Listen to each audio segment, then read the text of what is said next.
The ease of simply being here begins now, in this moment. There is no need to prepare for it, no need to become anything first. You are already here. You may notice as you hear these words that your mind wants to move ahead. It may look for a purpose, for an outcome, for some future benefit. Just notice that movement.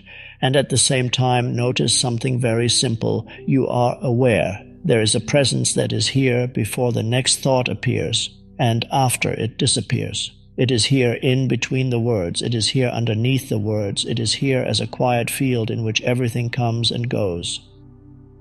You do not have to create this presence. It is not an achievement. It is what you already are. Perhaps you notice the body sitting, the contact with the chair, the gentle rising and falling of the breath, the sense that this moment is without your help. Let the attention rest there for a while. Breath sitting, listening. Thoughts may continue. That is fine. We are not trying to stop them. We are only allowing them to be seen. You may notice a voice in the head, commenting, interpreting, comparing. It may say, I understand, or I don't understand. It may ask, what does this mean for me, or how long will this take? It might be impatient. It might be hopeful. Whatever it is doing, notice that the voice is something you can observe. If you can observe the voice, then you are not the voice.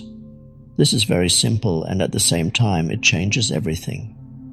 There is the stream of thought, and there is the awareness of thought. You are the awareness. Just rest in that for a moment. Notice a thought as it arises. It might be about the past. It might be about the future. It might be about yourself. It might be about someone else. See if you can allow it to come and allow it to go without following it, like a cloud passing through the open sky. The cloud moves, the sky remains. Now gently, let us bring some attention to the sense of me that lives in these thoughts. The image of who you think you are, the story of my life, my past, my future, my problems, my successes. This structure of thoughts, memories, and mental images is what we can call the ego. It is not an enemy. It is not something wrong. It is simply an unconscious identification with form, with stories, with roles. Perhaps you notice that the ego is always concerned with me and mine. It wants to be important. It wants to be seen. It wants to be right. You may observe that the ego is always looking to the next moment for fulfillment. When I get this, then I will be at ease. When this situation is resolved, then I can relax. When they finally understand me, then I will be at peace. This movement is endless. It never truly arrives. Your life situation is what the ego talks about. It is the story of circumstances, events, people, gains and losses. That story has its place on the level of form, but it is not the fullness of life. Your life situation is not your life. Life in its essence is this presence that you can feel now. The simple sense of being, the aliveness that is here before you think about it, the awareness in which all situations come and go. When you identify only with the story, you feel heavy, you feel burdened, because the story is always incomplete, it is always under threat, it can always be challenged. But the being that you are is not under threat. It does not depend on others agreeing with you. It does not depend on the past having been different. It does not depend on the future becoming a certain way. Right now, in this moment, you can sense a quiet, simple beingness. It is not personal. It is not my being. It is being itself. Let the attention rest there. Perhaps feel the breath again, the body breathing by itself. You may find it helpful to feel the inner energy of the hands without looking at them. Just sense the subtle vibration, the gentle tingling, the quiet aliveness. There is no need to see it. You simply notice it from within. This is the inner body. As you sense the inner body, you are less in the head. Attention moves from thinking to being. The mind may still function, but it is no longer the master. It becomes a useful tool, used when needed and allowed to be quiet when not needed. Now let us become a little more familiar with the patterns of emotional pain that live in the body. Over the years, you have experienced hurt, fear, disappointment, anger, shame. Much of this is not fully felt in the moment. It is carried forward as an energetic residue. We can call this the pain body, an accumulation of old emotional pain. Sometimes it is dormant, you feel relatively at ease. Then something small happens, a look, a tone of voice, a situation that resembles an old wound, and suddenly there is a strong reaction. Perhaps you have noticed how disproportionate it can be. A simple comment from another person and a huge wave of emotion arises. Anger, sadness, withdrawal. The mind quickly creates a story that justifies the reaction. He always does this. She never respects me. I am not valued. I am alone. The pain body feeds on this story. It wants more of the same energy. It seeks conflict. It seeks drama. It seeks to keep old wounds alive. You may notice this in yourself. In certain moments, there is a strong urge to react, to attack, to defend, to prove something. If you are not aware, you are taken over by it. You speak from it. You act from it. And later you may feel regret or confusion or heaviness. Instead of judging yourself for this, simply recognize it. When you feel a strong emotional charge arising, pause. Bring attention to the body. Feel the energy directly, as sensation, tightness in the chest, heat in the face, pressure in the stomach, restlessness in the limbs. Stay with the raw sensation without telling a story about it. This is very important. The moment you say, this is terrible, this shouldn't be happening, this always happens to me, you are feeding the pain body. You are giving it mental fuel. But if you simply feel, without naming, something different happens. The pain body is being held in awareness. It can no longer renew itself through unconscious reactivity. Awareness is like a gentle light. It does not fight the darkness. It does not argue with it. It simply shines, and in that shining the density of pain begins to soften. This is not an instant event. It is a living process. Each time the pain body is triggered, you have an opportunity to be taken by it or to stay as the awareness that sees it, to act it out or to allow it to pass through. In this way, suffering is transformed not by resistance, but by presence. Acceptance is not saying you like a situation. It is not a mental statement. It is a deeper inner yes to the fact that this moment is as it is. Before you think about it, it already is. When you say yes inwardly to what already is, something relaxes. You come into alignment with reality. From this alignment, intelligent action can arise if action is needed, without the distortion of inner resistance. Surrender is not weakness, it is a living openness. It allows life to move, it allows the intelligence of the whole to operate through you, rather than the narrow agenda of the ego. You may notice that the ego resists this. It wants control. It wants to decide how things should be. It believes that if it does not resist, everything will fall apart. But see what happens in your own experience when you drop inner resistance, even for a moment, just as an experiment. If there is a sound in the room, allow it. If there is physical discomfort, allow it as much as you can, just for now. If there is an emotion, allow it to be felt as energy. The mind might say, I cannot accept this. Even that thought is something you can allow. You are not the thought that says, I cannot accept this.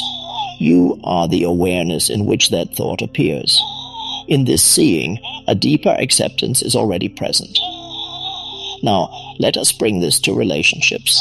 Much of human suffering arises not in isolation, but in interaction with partners, family, colleagues, strangers. In relationships, the ego seeks Information. It wants to be seen in a certain way. It wants agreement. When it does not receive this, it feels threatened. It defends itself. It attacks. It withholds. Perhaps you have noticed how quickly you can become reactive with certain people. A word is spoken and immediately there is a contraction. You feel the urge to correct them, to explain yourself, to blame, to withdraw. In those moments you are invited to become present. Before you respond, notice what is happening inside. Feel the body. Is there tension in the chest, in the throat, in the jaw? Is the breath shallow? Is the mind racing? Bring space around these reactions by simply noticing them. You do not have to suppress them. You also do not have to express them immediately. There is a third possibility, to witness them.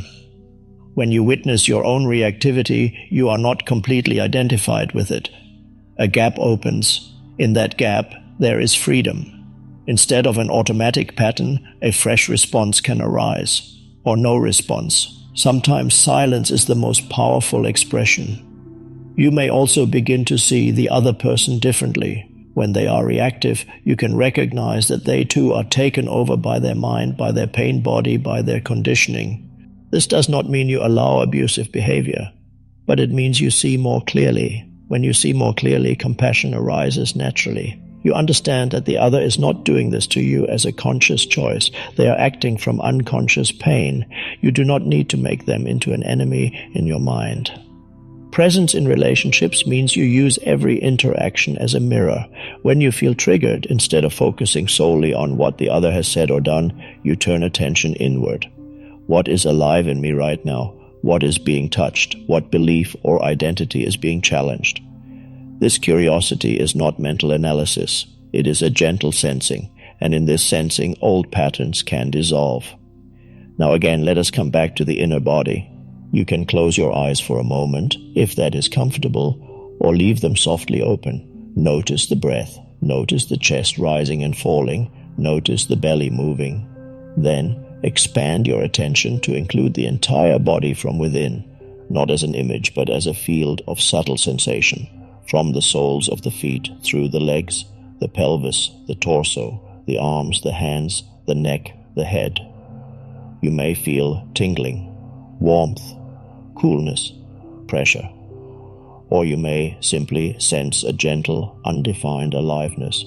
Let your attention rest in that aliveness.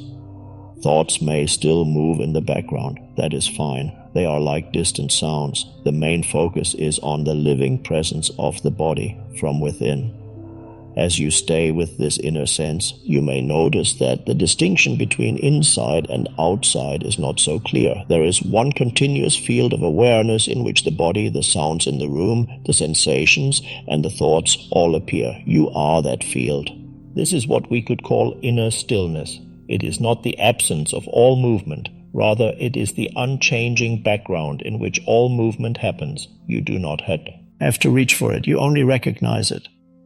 Awakening, in this sense, is very simple. It is the recognition that you are not limited to the stream of thoughts, not limited to the emotional reactions, not limited to the roles you play. You are the aware space in which all of that comes and goes. The ego says, I will become awakened one day. I will reach some special state in the future. I will have a permanent experience of bliss, and then my life will be perfect. Notice that this is just another story, another projection, another way of postponing the recognition that is available here and now. The recognition is not dramatic. It is a quiet seeing. I am here. There is awareness. Thoughts come and go. Feelings come and go. Yet something that I am does not come and go. This is already the beginning and the ongoing realization of awakening. You may find that as this recognition deepens, your outer life continues in many ways. You still have responsibilities, you still have tasks, you still have relationships. The body continues to age. Circumstances still change. The difference is that you no longer derive your identity from these changing forms. You honor them, you take care of them, but you do not reduce yourself to them. There may still be moments of reactivity, moments when you seem to lose yourself in thought or emotion. That is natural. Awakening is not about creating a new image of spiritual perfection. It is about seeing clearly again and again what you truly are. When you notice that you have become lost in thought, that noticing is already presence. You do not need to judge yourself, you simply come back gently to the now. Feel the breath, feel the inner body, listen to the silence between sounds. In this way, life itself becomes your teacher. Every situation, pleasant or unpleasant, invites you to remember. Here, now. You might ask, how do I stay present all the time? Notice that this question comes from the mind. It imagines a future in which you have accomplished a certain state and then measures the present against that imagined state. Instead of trying to stay present all the time, see if you can be present now. That is all that is ever needed, because now is all there ever is. When you forget now. When you remember now. This is very simple. The ease of simply being here is not found by effort. It is discovered as you notice that effort is not needed to be. Right now, there is already being. Right now, there is already awareness. Let the shoulders soften if they want to. Let the breath be as it is. There is nothing to achieve in this moment, nothing to maintain, nothing to defend. The mind may say, yes, but what about my problems? You can gently acknowledge that thought. Problems belong to the realm of situations. They require practical responses at the level of form. Presence does not deny this. It simply brings clarity to it. When you face a situation from presence, you are not split. You are not fighting the fact that the situation exists. You are not adding mental resistance on top of it, so you can see more clearly what is needed. Sometimes what is needed is action. Sometimes what is needed is patience. Sometimes what is needed is a simple no. Sometimes what is needed is silence. Presence reveals this moment by moment. You do not need a fixed rule. You need only awareness. As you live in this way, you may notice that the sense of a heavy me begins to soften. There is still a functional identity. You answer to a name, you play certain roles, but there is more space around it. You can say, this is my work, without becoming lost in it. You can say, this is my partner, without trying to possess them. You can say, this is my body, while knowing that you are not limited to it. The ego loves to be right. It will argue, it will defend its position, it believes that its survival depends on this. When you are identified with the ego, you feel contracted whenever your opinion is challenged. Now notice what happens if in a conversation you allow the possibility that you do not need to be right. You simply listen. You feel the inner body. You sense the presence that you are. You can express your point of view, but you do not derive yourself from it. If the other person disagrees, that is allowed. You may feel a new freedom. The freedom not to carry the weight of an image that must be constantly protected. True freedom begins the moment you realize you are not the voice in your head, and you do not need the voice to confirm that you are free. Freedom is the natural state of awareness itself. Right now, as you sit here, you can sense this freedom as a quiet openness. Nothing is missing in this openness. Even if the mind tells you that many things are missing, the openness itself is complete. Let your attention sink a little deeper into the stillness that is here. Notice the gaps between thoughts. Notice the space in which sounds appear. Notice the silence that is not disturbed by noise. Even when there is sound, there is silence underneath. Even when there is movement, there is stillness underneath. Even when there is form, there is formlessness underneath. You are that dimension of formless awareness. This recognition does not remove you from life. It allows you to be fully present in life without being entangled in it. You can walk, you can speak, you can work, you can rest, all while knowing in the background that you are the awareness that sees it all. If at times you feel that this is too subtle, that you cannot hold on to it, remember that you do not have to hold on to awareness. You are awareness. You cannot lose what you are. You can only forget and remember. The remembering is gentle. It is not forceful. Each time you bring attention back to the breath, to the inner body, to the simplicity of this moment, you are strengthening the recognition of your true nature. No one can do this for you. And at the same time, it is not a personal achievement.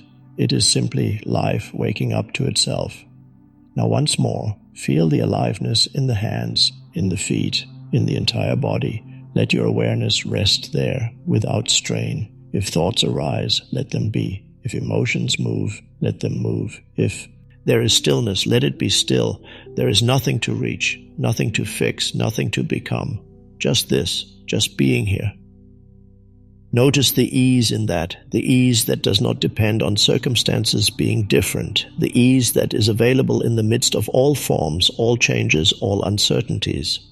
This ease is not an emotion that comes and goes. It is the quiet background of your own being. You are already that. And so we end not by closing anything, not by finishing, but by resting more deeply in what has been here from the very beginning.